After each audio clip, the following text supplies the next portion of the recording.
அந்த காலத்துலலாம் இப்போ இருக்க மாதிரி வீட்டுக்கு வீடு வாஷிங் மிஷினும் தெருவுக்கு 4 லாண்ட்ரி கடைகளும் இருக்காது. சலவைக்காரங்க வீட்டுக்கே வருவாங்க. வந்து அழுக்கு துணிகளை எடுத்துட்டு போவாங்க.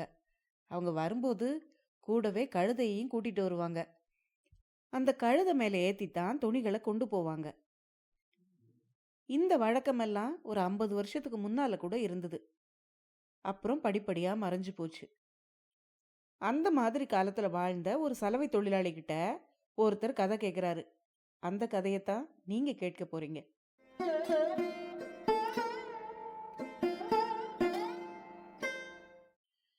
அனைவருக்கும் வணக்கம். நீங்கள் கேட்டுக்கொண்டிருப்பது கதை ரேடியோ தமிழ். இன்னைக்கு நீங்க கேட்க போற சிறுகதை ஹிந்தி மொழியில எழுதப்பட்டது. இந்த கதையோட தலைப்பு மகாராஜா. இந்த கதையை எழுதியவர் சுதர்சன் அவர்கள். இந்த கதையை நமக்கு மொழிபெயர்த்து கொடுத்தவர் சு குருசாமி அவர்கள். கதைக்குள்ள போறதுக்கு முன்னால சேனலுக்கு வந்திருக்கிற எல்லாருக்கும் என்னுடைய அன்பான வரவேற்புகள். இப்ப வாங்க கதையை ஆரம்பிக்கலாம். எங்க வீட்டுக்கு வந்து சலவைக்கான துணிகளை எடுத்து மூட்டை கட்டிக்கிட்டு இருந்த சலவைக்காரங்கிட்ட நான் ஒரு கேள்வி கேட்டேன். அவன் மும்முரமா தான் கொண்டு போக போற துணிகளை மூட்டை கட்டிக்கிட்டு இருந்தான். அவனுக்கு சலவை செய்து கொண்டு வந்த துணிகளுக்கான பணத்தை கொடுத்துட்டு, ஆமா உனக்கு என்ன வயசு இருக்கும் அப்படின்னு கேட்டேன். 100 வயசு அப்படின்னு சொன்னான் அவன். நான் திடுக்கிட்டு போனேன். என்னால என் காதுகளையே நம்ப முடியல. என்னோட நாற்காலியை கொஞ்சம் அவன் பக்கத்துல இழுத்து போட்டுக்கிட்டு, நீ என்ன சொன்ன? 100 வயசா? உனக்கு 100 வயசாச்சா அப்படின்னு கேட்டேன். மூட்டையை கட்டிக்கிட்டு இருந்த அவன் திரும்பி பார்த்து பதில் சொன்னான். ஆமா ஐயா, எனக்கு 100 வயசு தான். சரியா 100 வயசு.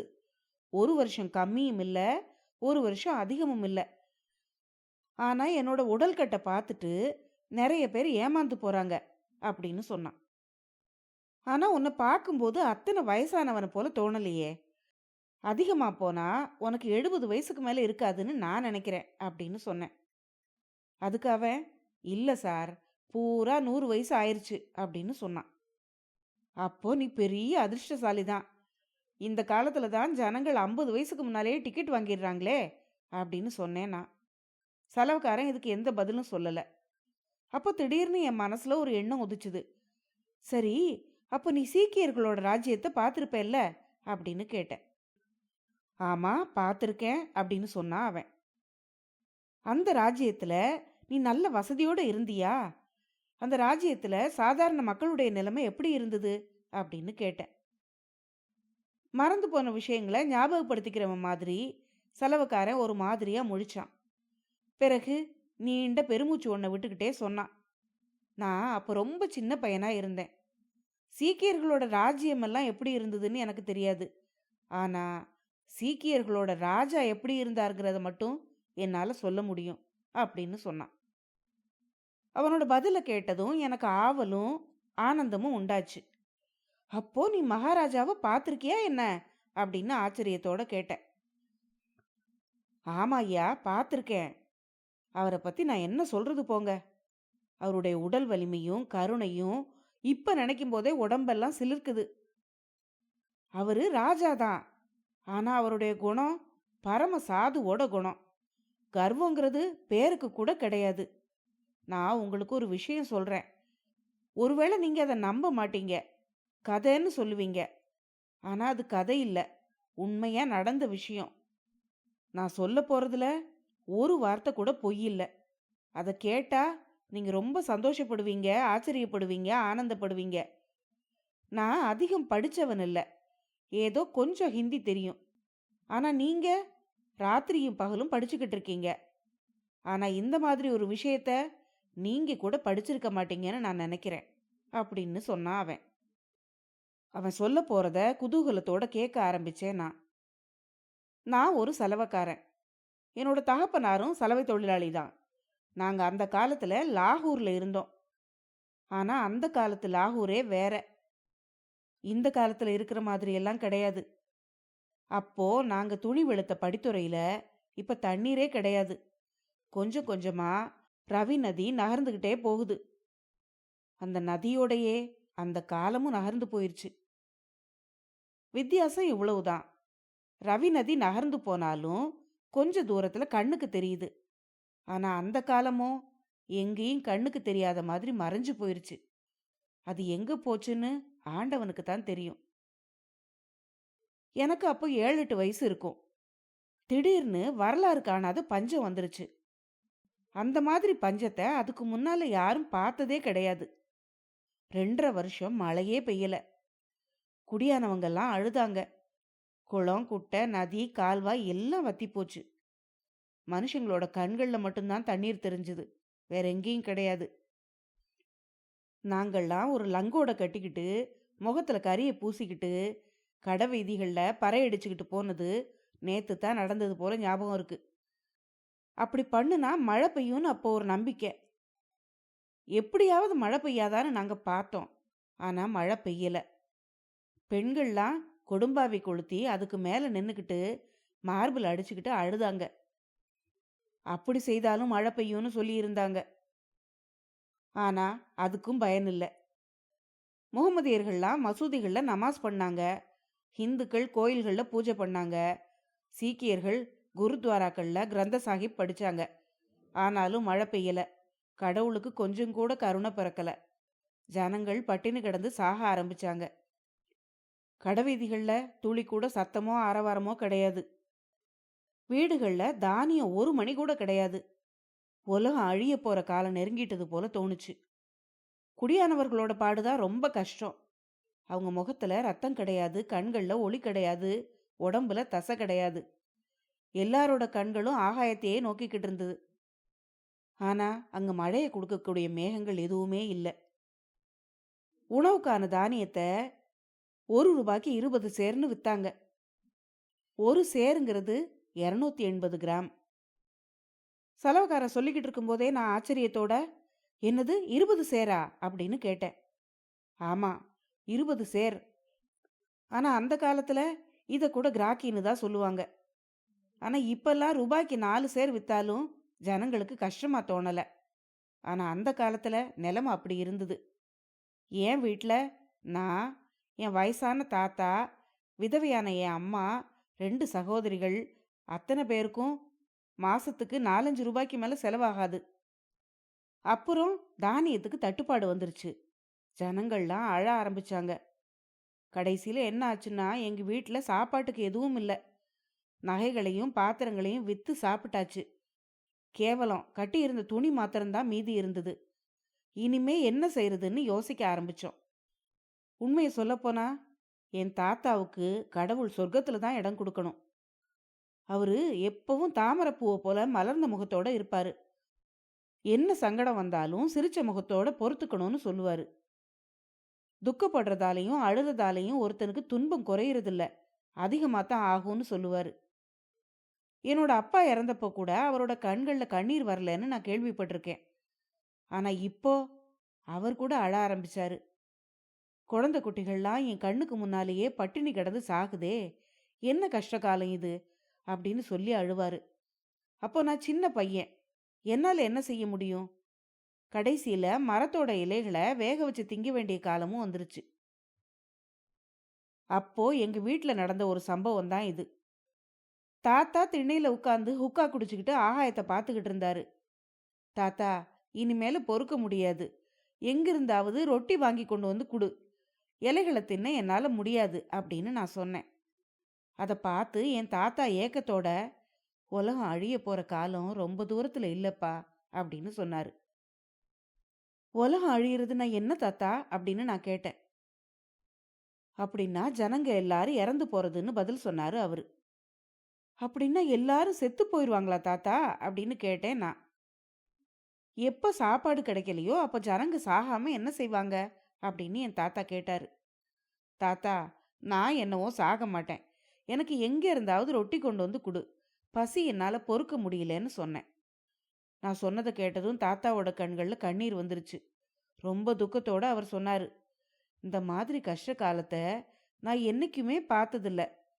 உனக்கு மரங்களோட இலைகளை தின்னு சலிச்சு போயிருச்சு. ஆனா கிராமத்துல இருக்கிற ஜனங்கள் எலியையும் தவளையையும் கூட திங்கிறாங்க அப்படின்னு சொன்னாரு. தாத்தா, எலிகளெல்லாம் எப்படி திம்பாங்க அப்படின்னு கேட்டேன் நான். பசி எல்லாத்தையும் செய்ய சொல்லுது. இருக்கட்டும், அதுக்காக எலியையும் தவளையும் திங்கிறதா அப்படின்னு கேட்டேன் நான். பசி கொடுமை அதிகமா இருக்கும்போது எதை தின்னா என்னன்னு தான் தோணும் தம்பி அப்படின்னு சொன்னாரு என் தாத்தா. எப்படித்தான் அதையெல்லாம் மனசகிச்சு திங்கிறாங்களோ தெரியலையே அப்படின்னு நான் கேட்டேன். அதுக்கு அவரு, கடவுள் கருணையால இந்த கஷ்டம் சீக்கிரமே தொலையணும் அப்படின்னு சொன்னாரு. நான் விடாம அவர்கிட்ட, தாத்தா ஏன் மழை பெய்ய மாட்டேங்குது அப்படின்னு கேட்டேன். அதுவா, மக்களோட ஒழுக்கம் கெட்டுப்போச்சு. இந்த மாதிரி பஞ்சத்தை பத்தி நான் கேள்விப்பட்டது கூட கிடையாது. இப்ப இருக்கிற மனுஷங்கெல்லாம் ரத்த தாகம் எடுத்து திரியிறாங்க. ஒவ்வொருத்தன் கண்லையும் தீப்பொறி பறக்குது. காலம் கெட்டு போயிருச்சு அப்படின்னு சொல்லிட்டு கொஞ்ச நேரம் தாத்தா மௌனமாயிருந்தாரு. பிறகு மறுபடியும் பேச ஆரம்பிச்சாரு. நீ சூதுவாதில்லாத சின்ன புள்ள. எங்கேயாவது போய் பிச்சை எடுத்துக்கிட்டு வா. யாராவது ஒருவேளை உன் மேல இறக்கப்பட்டு ஒரு ரொட்டி துண்டை கொடுக்கலாம் அப்படின்னு சொன்னாரு அவரு. அப்போ நான் போகவா அப்படின்னு தாத்தா கிட்ட கேட்டேன். அதுக்கு அவரு, இந்த கடவுள் நம்ம கொன்றக்கூடாதா? நாம இவ்வளவு காலமும் ஏழையா இருந்திருக்கோம். ஆனாலும் ஒருத்தர்கிட்ட கூட கை நீட்டி பிச்சை வாங்கினதில்ல அப்படின்னு கவலையோட சொன்னாரு தாத்தா. எனக்கோ பசியால உயிர் போய்கிட்டு இருந்தது. பிச்சை எடுக்கலான்னு வெளியே போனேன். ஏழைகள் வீட்டில் தான் பஞ்சம்னு நான் நினச்சிக்கிட்டு இருந்தேன். ஆனால் வீட்டை விட்டு வெளியே போகும்போது அங்கே எல்லாரும் ஏழைகளா இருக்கிறத பார்த்தேன். எல்லாரும் துக்கத்தோட இருந்தாங்க. சந்தோஷமா ஒருத்தர் கூட இல்லை. நான் ரொம்ப நேரம் வரைக்கும் இங்கும் அங்கும் சுற்றி பார்த்தேன். எனக்கு ரொட்டி கொடுக்க யாரும் அங்கே இல்லை. ரொம்ப வருத்தத்தோட வீட்டுக்கு திரும்பிக்கிட்டு இருந்தேன். அப்போ திடீர்னு ஒரு இடத்துல பெரிய கூட்டம் இருக்கிறத பார்த்தேன். நானும் அந்த இடத்துக்கு ஓடி போனேன். அங்கே அரசாங்க சேவகன் ஒருத்தன் தண்டோரா போட்டுக்கிட்டு இருந்தான். ஜனங்கள் எல்லாரும் அவனை சுற்றி சந்தோஷமா நின்று அவன் சொல்கிறத கேட்டுக்கிட்டு இருந்தாங்க. எனக்கு ஆச்சரியமா இருந்தது. அவங்க அத்தனை பேரும் சந்தோஷமா இருக்கிறதுக்கு என்ன காரணம்னு எனக்கு விளங்கலை. ஆனால் கொஞ்ச நேரத்துக்குள்ள அந்த ரகசியம் வெளியாச்சு. மகாராஜா ரஞ்சித் சிங் தன்னோட கோட்டையில் இருக்கிற தானிய களஞ்சியங்களை திறந்து வச்சு யார் யாருக்கு தானியம் தேவைப்படுதோ அவங்க எல்லாரும் வந்து வாங்கிட்டு போகலான்னு உத்தரவு போட்டிருக்காராம். அவங்க கொடுக்குற தானியத்துக்கு விலை கிடையாது. ராஜாவோட இறக்க குணத்தை கண்டு ஜனங்கள்லாம் ஆச்சரியப்பட்டாங்க.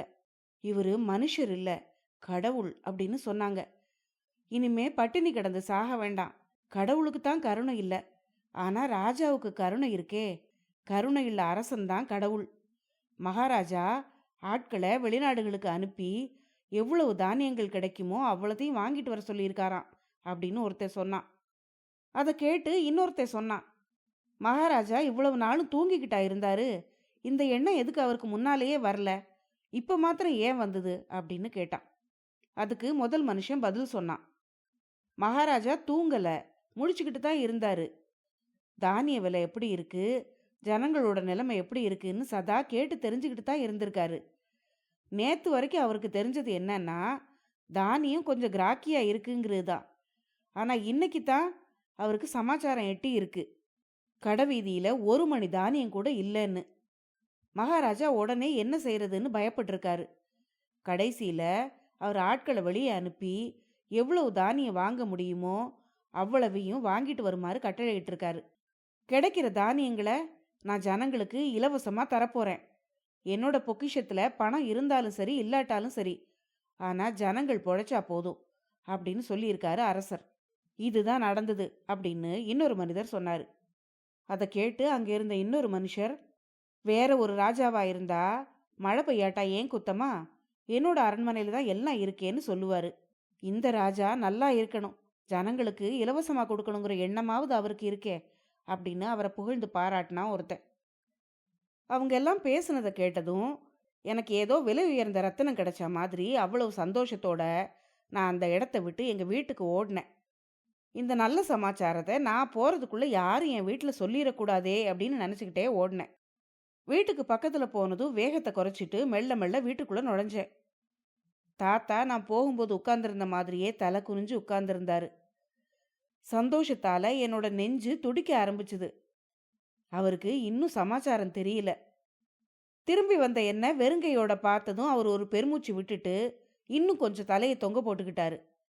நான் அவரோட கையை பிடிச்சி பலமாக இழுத்துக்கிட்டே, எழுந்திரு தாத்தா, ஒரு துணியை எடுத்துக்கிட்டு வா, மகாராஜா சொல்லியிருக்காரு, தானியம் இனாமா கிடைக்கும் அப்படின்னு சொன்னேன். நான் சொன்னதை கேட்டு எங்க அம்மா, அக்கா, தாத்தா எல்லாரும் திடுக்கிட்டு போனாங்க. நான் சொன்னதை அவங்க நம்பல. சின்ன பிள்ளைங்க யாராவது விளையாட்டுக்கு சொல்லியிருப்பாங்க. அதை நிஜம்னு நினச்சிக்கிட்டு இது கூத்தாடுது. மகாராஜா நகரத்தில் இருக்கிற மக்கள் எல்லாருக்கும் எப்படி இனாமா தானியத்தை கொடுக்க முடியும்? அது ரொம்ப கஷ்டம் அப்படின்னு தலையை ஆட்டிக்கிட்டு சொன்னாங்க. அதுக்கு இது நானே நேரில் கேட்ட விஷயம். நான் சொல்றது விளையாட்டு இல்லை. ஜனங்கள் இந்த சமாச்சாரத்தை கேட்டு கூத்தாட ஆரம்பிச்சிட்டாங்க. நீ துணியை எடுத்துக்கிட்டு என் கூட வா தாத்தா அப்படின்னு நான் மறுபடியும் அவர்கிட்ட சொன்னேன். தாத்தாவும் ஒரு துணியை எடுத்துக்கிட்டு என் கூட வந்தாரு. அவருக்கு இன்னும் சந்தேகம்தான். ஆனால் கடைவீதியில் வந்து பார்த்தப்போ ஆயிரக்கணக்கான ஜனங்கள் கோட்டையை நோக்கி போய்கிட்டு இருந்தாங்க. அப்போதான் அவருக்கு என் வார்த்தையில் நம்பிக்கை பிறந்தது. நானும் என் தாத்தாவும் கோட்டையை அடைஞ்சோம். அங்கே ஒரே ஜனக்கூட்டம். ஆனால் பணக்காரங்க ஒருத்தரை கூட உள்ள விடலை. வாசல்ல காவலுக்கு சிப்பாய்கள் நின்றுக்கிட்டு இருந்தாங்க. யாராவது வெள்ளை வேஷ்டி உடுத்தி இருந்தா அவங்கள உள்ள விட மாட்டாங்க. இந்த தானியம் ஏழைகளோட சாப்பாட்டுக்காக, பணக்காரங்களோட விருந்துக்காக இல்லை அப்படின்னு சொன்னாங்க. அதை பார்த்த என்னோட தாத்தா, எனக்கும் இத்தனை வயசாயிருச்சு, பணக்காரங்களை எந்த வாசல்லையும் நுழையக்கூடாதுன்னு தடுத்ததை நான் இன்னைக்கு வரைக்கும் பார்த்ததில்ல. ஆனால் இன்னைக்கு பணக்காரங்க வெளியில் நின்று ஒருத்தர் முகத்தை ஒருத்தர் பார்த்துக்கிட்டு இருக்காங்க அப்படின்னு சொன்னார். நானும் என் தாத்தாவும் ஏழைகள்ங்கிறதால எங்களை யாரும் தடுக்கலை. நாங்கள் உள்ளே போனோம். அங்கே நூற்றுக்கணக்கான ராஜாவோட சேவகர்கள் தராசும் கையுமா உட்காந்துக்கிட்டு ஒவ்வொருத்தருக்கும் 20 சேர் தானியத்தை நிறுத்து போட்டுக்கிட்டு இருந்தாங்க. ஆனால் ஒரு வீட்டில் ஒருத்தனுக்கு தான் தானியம் கொடுத்தாங்க. மற்றவங்களெல்லாம் திருப்பி அனுப்பிட்டாங்க. கோட்டையோட முற்றத்தில் ஒரே ஜனக்கூட்டமாக இருந்தது. அதில் முன்னேறி போகிறது எளிதான காரியம் இல்லை. நானோ சின்ன பையன், தாத்தாவோ கிழவனார். தானியத்தை நிறுத்து போட சொல்லி நாங்கள் நிறைய பேர்கிட்ட கெஞ்சினோம். அந்த கூட்டத்தில் எங்கள் வார்த்தையை யாருமே கவனிக்கலை. என் தாத்தா 2 தடவை கூட்டத்தை தாண்டி முன்னால் போக முயற்சி பண்ணாரு. ஆனால் 2 தடவையும் தள்ளப்பட்டு வெளியில் வந்துட்டாரு. பிறகு தாத்தாவும் நானும் ஒரு மூலையில் நின்றுக்கிட்டு எங்களுடைய துர்பாக்கியத்தை நினச்சி வருத்தப்பட்டுக்கிட்டு இருந்தோம். அது சாயந்தர வேளை. எங்கேயும் இருள் சூழ ஆரம்பிச்சுது. திடீர்னு சங்கு ஊதுற சத்தம் கேட்டுது. உடனே தானியம் கொடுக்குறவங்க கொடுத்துக்கிட்டு இருந்ததை நிறுத்திட்டாங்க. மீதி இருக்கவங்க நாளைக்கு வந்து வாங்கிட்டு போகட்டும்னு கட்டளை பிறந்தது. யாராவது நாளைக்கு 2வது தடவை வந்தா மகாராஜா அவனோட முதுகு தோலை உரிச்சிருவாரு அப்படின்னு எச்சரிக்கை கொடுக்கப்பட்டது. அது வரைக்கும் தானியம் கிடைக்காத ஜனங்கள் எல்லாரும் அளவில்லாத துக்கம் அடைஞ்சாங்க. என்ன பண்ணுறது? அரண்மனையோட முற்றம் மெல்ல மெல்ல காலியாச்சு. நாங்கள் எப்படி திரும்பி போகிறது? அநேக நாட்களாக நாங்கள் பட்டினி கிடந்து செத்துக்கிட்டு இருக்கோம். வேற வழி தெரியல எங்களுக்கு. அழ ஆரம்பித்தோம். தாத்தா என்னை பார்த்து, தம்பி, நமக்கு அதிர்ஷ்டமே கிடையாது. ஆத்தங்கரைக்கு வந்த பிறகும் தாகத்தோட திரும்பி போகிறோம். அதிர்ஷ்டம் உள்ளவங்க மூட்டை மூட்டையாக தானியத்தை கட்டிக்கிட்டு போயிட்டாங்க. நாம் நின்றுக்கிட்டு பேசாமல் பார்த்துக்கிட்டு இருக்கோம். வா, வெறுங்கையோடு திரும்புவோம். நமக்கு கொடுத்து வச்சது இவ்வளவுதான் அப்படின்னு சொன்னார். தாத்தா சொன்னதை கேட்டனா, தாத்தா அங்கே ஒருத்தர் நிற்கிறாரே, அவர்கிட்ட போய் நாங்கள் ரொம்ப பசியாக இருக்கோம், எங்களுக்கு ஏதாவது கொஞ்சம் தானியம் கொடுங்க அப்படின்னு கேட்போமா அப்படின்னு நான் கேட்டேன். அதுக்கு என் தாத்தா, அப்படியெல்லாம் கேட்டால் யாருப்பா கொடுக்க போகிறாங்க? தானியம் கிடைக்காது, திட்டு தான் கிடைக்கும். வா, வீட்டுக்கு போகலாம் அப்படின்னு சொன்னார். தாத்தா, ஒரே ஒரு தடவை கேட்டுத்தான் பாரேன் அப்படின்னு தாத்தா கிட்ட கெஞ்சினேனா. அதை கேட்ட என் தாத்தா, தம்பி என்ன பேச்சு பேசுற? இன்னைக்கு நம்ம தலைகீழா நின்னாலும் தானியம் கொடுக்க மாட்டாங்க. எல்லாத்தையும் எடுத்து வச்சு ஏற கட்டிக்கிட்டு இருக்காங்க பாரு, நாளைக்கு வரலாம் அப்படின்னு சொன்னார். அப்படின்னா இன்னைக்கு என்னத்தை சாப்பிட்றது அப்படின்னு நான் கேட்டேன். ஏழைகளாக இருந்தால் என்னப்பா செய்ய முடியும்? இத்தனை நாளும் பட்டினி கிடந்தது மாதிரி இன்னைக்கு ராத்திரியும் பட்டினி கிடப்போம், நாளைக்கு பார்க்கலாம் அப்படின்னு சொன்னார் தாத்தா. தாத்தா, நான் இங்கிருந்து வரமாட்டேன். நீ ஒரே ஒரு தடவை கேட்டுப்பாரு, ஒருவேளை கொடுத்தாலும் கொடுப்பாங்க அப்படின்னு நான் மறுபடியும் கெஞ்சினேன். உனக்கு பைத்தியமா? நான் போய் கேட்டா உனக்கு அறிவில்லையா, பைத்தியம் ஆயிருச்சா அப்படின்னு கேட்பாங்கடா அப்படின்னு சொன்னார் தாத்தா. இதுக்குள்ள அங்கே நின்றுக்கிட்டு இருந்த அதிகாரிகளில் ஒருத்தர் வந்து, நீங்கள் ஏன் இன்னும் போகலை? நாளைக்கு வாங்க, இன்னைக்கு தானியம் கிடைக்காது அப்படின்னு சொன்னார். அதை கேட்டு நாங்கள் ரொம்ப வருத்தத்தோட, இதோ போயிடும் எஜமா அப்படின்னு சொன்னோம். உடனே அவரு தாத்தாவோட வாடி போன முகத்தை பார்த்ததும், ஆமா நீ யாரு, என்ன தொழில் பண்ற அப்படின்னு கேட்டாரு. உடனே தாத்தா, நானா எஜமா, நான் சலவை தொழிலாளி அப்படின்னு சொன்னாரு. நீ நாளைக்கு வர முடியாதா என்ன அப்படின்னு கேட்டாரு அந்த அதிகாரி. வராம என்ன எஜமா, ஆனா நான் கிழவன், இவனோ குழந்தை. இந்த கூட்டத்துல நாளைக்கு எங்களுக்கு கிடைக்குமோ கிடைக்காதோ தெரியல. இன்னைக்கு கிடைச்சா ராத்திரியே மாவு திரிச்சு எஜமானோட பேரை சொல்லிக்கிட்டே சாப்பிடுவோம் அப்படின்னு சொன்னாரு. அதை கேட்ட அந்த அதிகாரி, உன் வீட்டில் வாலிபன் யாரும் இல்லையா அப்படின்னு கேட்டாரு. இல்லை எஜமா, இந்த பையன்தான் இருக்கான். இவனோட தகப்பன் இருந்தா அவனும் இறந்து போயிட்டான் அப்படின்னு சொன்னாரு. அப்போ நீ நாளைக்கு வர்றது கஷ்டமா, வர முடியாதா அப்படின்னு மறுபடியும் கேட்டாரு அவரு. எசமானுடைய கருணை இருந்து இன்னைக்கே எங்களுக்கு ஏதாவது கொடுத்தீங்கன்னா அப்படின்னு தாத்தா இழுத்தாரு. அதை கேட்ட அந்த அதிகாரி சிரிச்சுக்கிட்டே, சரி வா கொடுக்குறேன் அப்படின்னு சொன்னாரு. உடனே நான் என் தாத்தா கிட்ட மெதுவான குரல்ல, தாத்தா நான் அப்பவே போய் கேட்க சொன்னேன், ஆனா அவன் இன்னைக்கு கொடுக்க மாட்டான்னு சொன்னியே, இப்ப பாத்தியா அப்படின்னு சொன்னேன். நான் சொன்னது அந்த அதிகாரிக்கு கேட்டுருச்சு. அவரு சிரிச்சாரு. தாத்தா என்கிட்ட சும்மா வாயை பொத்திக்கிட்டுரு அப்படின்னு சைகை காட்டினாரு. நானும் வாயை மூடிக்கிட்டேன். நீங்க 2 பேரும் வாங்க, தானியத்தை நிறுத்து கொடுக்குறேன் அப்படின்னு சொல்லி அந்த அதிகாரி எங்களை கூட்டிட்டு போனாரு. நாங்களும் அவருக்கு பின்னாலேயே போனோம். அந்த தானிய குவியலுக்கு பக்கத்துல இருந்த ஒரு சேவகன் கிட்ட, இந்த கிழவனுக்கு 20 சேர் கோதுமை கொடு அப்படின்னு சொன்னாரு. அந்த சேவகனும் தாத்தாவை துணியை விரிக்க சொல்லி கோதுமைய நிறுத்து போட ஆரம்பிச்சான். அப்ப தாத்தா அந்த அதிகாரி கிட்ட, எஜமா தானியம் இனிமே மறுபடியும் எப்ப கிடைக்கும் அப்படின்னு கேட்டாரு. அதுக்கு அந்த அதிகாரி, அடுத்த வாரம் அப்படின்னு சொன்னாரு. நாங்க ரொம்ப நாட்களா பட்டினி கிடந்து செத்துக்கிட்டு இருக்கோம் எஜமா, சொல்றதுக்கு கூட வெக்கமா இருக்கு, ஆனா சொல்லித்தானே ஆகணும் அப்படின்னாரு தாத்தா. என்ன சொல்றதுனாலும் பரவாயில்ல, சும்மா சொல்லு அப்படின்னாரு அந்த அதிகாரி. உடனே என் தாத்தா, எங்களுக்கு இன்னும் 20 சேர் கொடுத்தா உங்களை எங்க ஆயுசுக்கும் மறக்க மாட்டோம். ஏதோ உங்க கருணையால எங்களுக்கு இன்னைக்கு தானியம் கிடைக்குது. கடவுள் உங்களுக்கு நீண்ட ஆயுளை கொடுக்கணும் அப்படின்னு தாத்தா அவரை வாழ்த்தினாரு. அதை கேட்டு அந்த அதிகாரி சிரிச்சாரு. ஆனாலும் நீ பேராசக்காரன்தான்ப்பா அப்படின்னு சொல்லிட்டு சிரிச்சாரு. அதுக்கு என் தாத்தா, ஐயா வயிறு காயும் போது வாய்க்கு வெக்கம் ஏது, இந்த மாதிரி மானம் கேட்டு நான் ஒரு நாளும் பேசுனதே கிடையாது அப்படின்னு வருத்தத்தோட சொன்னாரு. அதுக்கு அந்த அதிகாரி, இப்படியே எல்லாரும் கேட்டா நான் என்னதான் செய்யறது அப்படின்னு கேட்டாரு. அதுக்கு என் தாத்தா, எஜமா மகாராஜாவோட அரண்மனையில தானியத்துக்கு குறைவா இருந்தா வேண்டாம், மறுபடியும் அடுத்த வாரம் வர்றோம். மகாராஜா இந்த தர்மத்தால ஜனங்களோட மனசுல ஆசை வலைய வீசிட்டாரு. இந்த நகரம் முழுசும் அவரை வாழ்த்திக்கிட்டு இருக்கு அப்படின்னு சொல்லிக்கிட்டே தாத்தா என்ன பார்த்து, தம்பி இந்த சர்தார்ஜிக்கு வணக்கம் சொல்லு. இந்த புண்ணியவான் தான் நம்ம வயிறு வாடுறதுல இருந்து காப்பாத்தினாரு, இல்லைன்னா இன்னைக்கு ராத்திரியும் நம்ம பட்டினி தான் அப்படின்னு சொன்னாரு. உடனே நான் அந்த அதிகாரிக்கு பக்கத்துல போய், நமஸ்காரம் எஜமா அப்படின்னு சொன்னேன். உடனே அவரு என்னை பார்த்து சிரிச்சிட்டு, மகாராஜனா இருப்பா, உன் பேர் என்ன அப்படின்னு கேட்டாரு. என்ன மாறின்னு கூப்பிடுறாங்க எஜமா அப்படின்னு சொன்னேன் நான். இப்போ உங்களுக்கு கோதுமை கிடைச்சிருச்சு இல்லையா, வீட்டில் போய் ரொட்டி சுட்டு சாப்பிடு போ அப்படின்னு சொன்னாரு அவரு. உடனே நான் அவரை பார்த்து, எசம்மா இன்னும் 20 சேர் அப்படின்னு கேட்டேன். அதை கேட்டு அந்த அதிகாரி சிரிச்சுக்கிட்டே, அடே நீ உன் தாத்தாவை காட்டிலும் பேராசக்காரனா இருக்கியே அப்படின்னாரு. இல்லை எஜமா, இன்னும் 20 சேர் நிறுத்து போட சொல்லுங்க, உங்களுக்கு கோடி புண்ணியமா போகும் அப்படின்னு சொன்னேன் நான்.